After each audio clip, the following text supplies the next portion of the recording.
ਜੀ ਕਹਿ ਕੇ ਗੱਲ ਕਰਦੀ, ਦੱਸਿਆ ਮੈਂ ਮਿੱਤਰਾਂ ਦੇ ਨਾਮ ਪਿੱਛੇ ਜੀ ਨਹੀਂ ਓ ਲੱਗਦਾ। ਜਿੱਦਣ ਦੀ ਮਿਲੀ ਜੱਟ ਨੂੰ ਕੁੜੀ ਕਹਿੰਦੀ ਜੀ ਨਹੀਂ ਓ ਲੱਗਦਾ, ਜੀ ਨਹੀਂ ਓ ਲੱਗਦਾ। ਲੱਗਦਾ ਇਸ਼ਕ ਹੋ ਗਿਆ ਤੇਰਾ ਵੀ ਨਾ ਲੱਗੇ ਤੇ ਮੇਰਾ ਵੀ ਨਹੀਂ ਓ ਲੱਗਦਾ।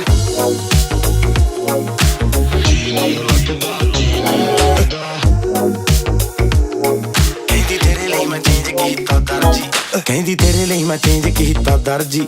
ਕਹਿੰਦੀ ਲਵ ਜਾਂ ਅਰੇਂਜ ਤੇਰੀ ਮਰਜੀ, ਕਹਿੰਦੀ ਨਾਮ ਤੇਰਾ ਗੁੱਟ ਤੇ ਲਿਖਾ ਲਿਆ।